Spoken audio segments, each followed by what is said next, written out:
Hello students, welcome back to my YouTube channel with another video. आज के इस video में हम लोग बात करने वाले हैं बिहार में निकली बेल्ट्रॉन भर्ती के बारे में।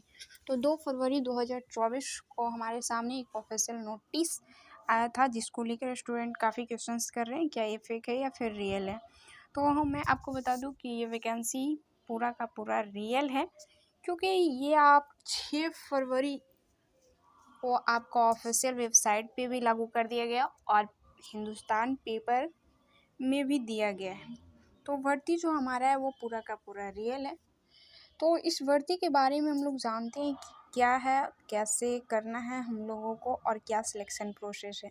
तो अभी यहाँ पे देख सकते हैं कि दिनांक 2/2/2024 को ये नोटिस आया था। डाटा एंट्री ऑपरेटर की ऑनलाइन रजिस्ट्रेशन की सूचना।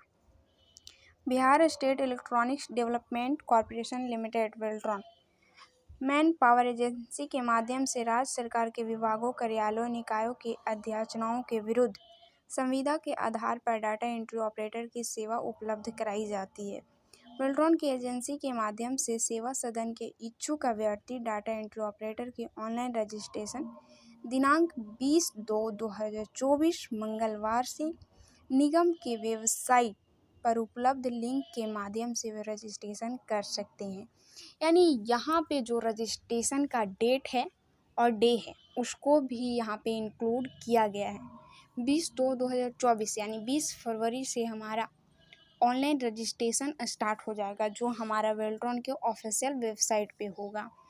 तो नीचे देखिए हमारा क्या बता रहा है, शैक्षणिक योग्यता। तो शैक्षणिक योग्यता आपके पास क्या होना चाहिए डाटा एंट्री ऑपरेटर वैकेंसी का रजिस्ट्रेशन करने के लिए। तो 10+2 यानी आपका इंटरमीडिएट किसी भी सब्जेक्ट से आर्ट्स हो या साइंस हो या कॉमर्स हो, 12th होना चाहिए। 10+2 पास एवं 1 वर्ष का कंप्यूटर कोर्स।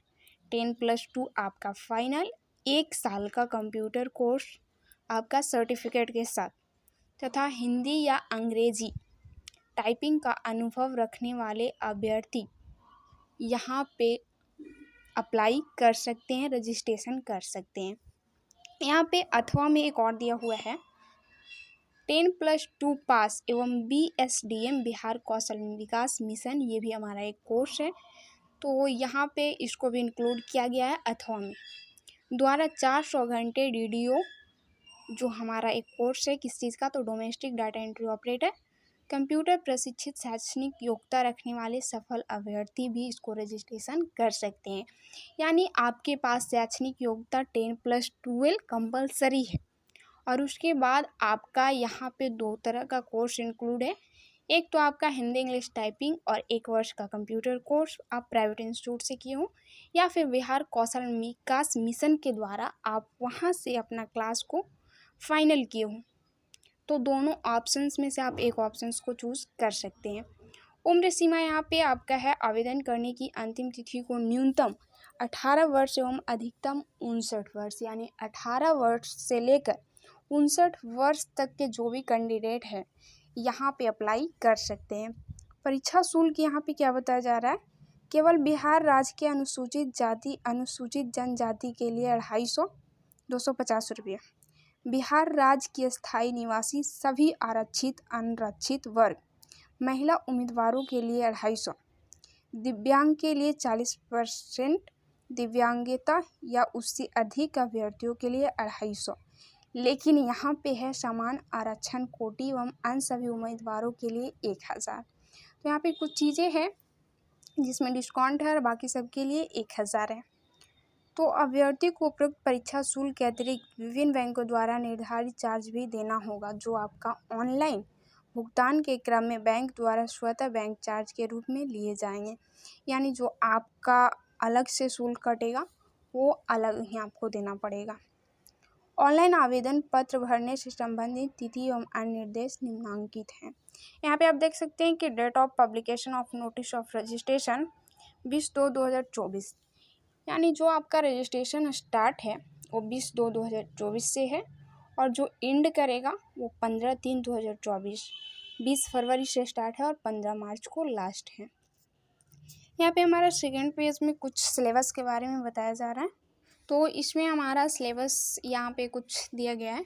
तो परीक्षा का syllabus national institute of open schooling NIOS के डाटा एंट्री ऑपरेटर का सिलेबस कोड संख्या 336 के समान होगा।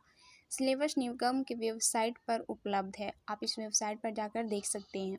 यहाँ पे हमारा जो दूसरा टॉपिक है वो कंप्यूटर आधारित MCQ क्वेश्चन, यानी जो आपके एग्ज़ाम में क्वेश्चन पूछे जाएंगे वो कंप्यूटर आधारित होंगे, multiple choice question MCQ question. परीक्षा 1 घंटे का होगा जिसमें आपको 60 वस्तुनिष्ठ प्रश्न पूछा जाएगा, जिसमें से आपको 50% अंक लाना आवश्यक है, यानी 60 क्वेश्चन आपके पास है तो उसमें पास मार्क्स के लिए हमारा 30 क्वेश्चन सही होना आवश्यक है। MCQ परीक्षा में नेगेटिव मार्किंग का प्रावधान नहीं रहेगा। तो यहाँ पे आपके लिए एक और अच्छी खबर है कि यहाँ पे कोई भी नेगेटिव मार्किंग का कुछ भी नहीं है, वैसा कि आप गलत करेंगे तो आपका मार्क्स कट सकता है। MCQ परीक्षा के पश्चात उसी दिन कुछ अंतराल के बाद टाइपिंग की दक्षता परीक्षा आयोजित की जाएगी। यहाँ पे बता रहा है कि दोनों एग्ज़ाम एक ही दिन भी हो सकता है, लेकिन ऐसा नहीं होता है। फर्स्ट एग्ज़ाम जो आपका MCQ का है उसके बाद ही टाइपिंग का एग्ज़ाम लिया जाता है। तो यहाँ पे दिया हुआ है, ऐसे आप टाइपिंग का स्पीड अपना जारी रखें और कम से कम तो 40 से लेकर 45 तक का स्पीड आपको रखना है। यहाँ पे तो 25 और 30 ही बताया जा रहा है, लेकिन आपको 40 और 45 लेकर चलना है, हिंदी इंग्लिश मिलाकर। प्रत्येक टाइपिंग परीक्षा टेस्ट के बीच उचित अंतराल होगा। हिंदी टाइपिंग टेस्ट मंगल फ़ॉन्ट, यहाँ पे आप ध्यान से सुनिएगा कि हिंदी टाइपिंग जो आपका होगा उसका फ़ॉन्ट सिर्फ मंगल फ़ॉन्ट होगा और कीबोर्ड रेमिंगटन गेल कीबोर्ड पर ही होगा। तो दक्षता का स्तर अंग्रेजी में न्यूनतम 30 और हिंदी में 25 बताया जा रहा है, लेकिन आपको कम से कम 40 और 45 लेकर चलना है। निर्धारित दक्षता स्तर पर महिलाओं, अनुसूचित जाति एवं जनजातियों अभ्यर्थियों को प्रत्येक स्तर के मूल्यांकन में 10% तथा दिव्यांग अभ्यर्थियों सक्षम पदाधिकारी द्वारा प्रदत्त न्यूनतम 40% दिव्यांग का प्रमाण पत्र को 15% की अधिमानता दी जाएगी। यहाँ पे उन लोगों को 5% गलती और ऊपर से यहाँ पे दिया जा रहा है। परीक्षा उपरांत अभ्यर्थियों के लिए कट ऑफ अंक निर्धारित कर पैनल संधारित किया जाएगा। देखिए, इस वैकेंसी में कहीं पर भी सीट का विवरण नहीं किया गया है, तो इसीलिए इसमें अभी कट ऑफ के लिए कुछ नहीं कहा जा सकता और आपको टेंशन नहीं लेना है क्योंकि इसमें नेगेटिव मार्किंग नहीं है। तो आप अपने पढ़ाई पे फोकस कीजिए, बाकी सब सही ही होगा। आगे हमारा क्या है, तो हिंदी टाइपिंग परीक्षा के प्राप्तांक के अनुक्रम में मेधा सूची आधारित पैनल बनाई जाएगी। यहाँ पे देख सकते हैं कि हिंदी टाइपिंग परीक्षा के प्राप्तांक में अनुक्रम में मेधा सूची आधारित पैनल बनाई जाएगी तथा विभागों, कार्यालयों, निकायों से प्राप्त अधियाचना के विरुद्ध पैनल से प्रतिनियुक्ति में 100 पॉइंट आरक्षण रोस्टर के अनुसार आरक्षण का लाभ दिया जाएगा। तो यहाँ पे कुछ लाभ का भी बात किया जा रहा है। ऑनलाइन आवेदन फॉर्म के अनुसार आवेदकों द्वारा निर्देशानुसार फॉर्म भरे जाएंगे एवं कागजात प्रमाण पत्र अपलोड करना होगा। उम्मीदवारों को फॉर्म भरने में पूरी सावधानी बरतनी चाहिए। अपूर्ण एवं गलत कागजात वर्णित स्थान पर अपलोड नहीं करने की स्थिति में आवेदन अस्वीकृत कर लिए जाएंगे। यानी आपके पास जो भी डॉक्यूमेंट है वो सही होना चाहिए, किसी भी तरह का यहाँ पे फेक चीज़ें अपलोड नहीं करें, नहीं तो फिर आपका जो भी रजिस्ट्रेशन है वो अस्वीकार कर लिया जाएगा। समय समय पर इस संबंध में निगम की वेबसाइट पर सूचनाएं प्रकाशित की जा सकती है। जैसे में एडमिट कार्ड डाउनलोड करने पर परीक्षा की तिथि, समय एवं केंद्रित अंकित होगा।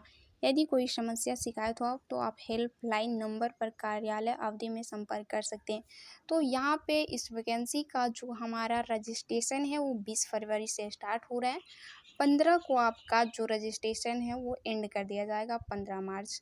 और इसका सिलेबस की बात करें तो सिलेबस आपने देखा कि मल्टीपल चॉइस क्वेश्चन है जो सिर्फ कंप्यूटर बेस्ड पर आधारित होगा, जिसमें आपको 1 घंटे का समय दिया जाएगा और आपका टोटल क्वेश्चन 60 नंबर का होगा, 60 क्वेश्चन ही होगा। अभ्यर्थी को, कोई भी स्टूडेंट है उसको पास करने के लिए कम से कम तो 50% अंक लाना आवश्यक है। तो 50% यानी 60 में आपको 30 लाना आवश्यक होगा। बाकी आप अपने अनुसार से मेहनत कर सकते हैं। और यहाँ पे हिंदी इंग्लिश टाइपिंग का आपका 25 और 30 का बात किया गया है, तो आप 40 और 45 लेकर चलिए क्योंकि थोड़ा बहुत कम भी होता है तो वहाँ पे आपको छट कर नहीं आना पड़े, तो इस चीज़ को आप फोकस कीजिएगा। और आपका जो सिलेबस है वो बहुत ही इजी वे होने वाला है क्योंकि ओनली फॉर कंप्यूटर बेस्ड का एग्ज़ाम है, तो आप लोग सिर्फ एक ही सब्जेक्ट पे फोकस करना है तो एक सीट क्रैक कर सकते हैं। और अगर आप लोग चाहते हैं कि मेरे द्वारा इसका तैयारी कराया जाए डाटा एंट्री ऑपरेटर विल्ट्रॉन का, तो आप लोग इस वीडियो पे कमेंट करें। अगर आप लोग का कमेंट आता है तैयारी कराने के लिए तो मैं कोशिश करूँगी पूरी अपनी तरफ से कि मैं तैयारी आप लोगों को फ्री में दे सकूँ। तो मिलते हैं नेक्स्ट वीडियो में नेक्स्ट टॉपिक के साथ। Thank you.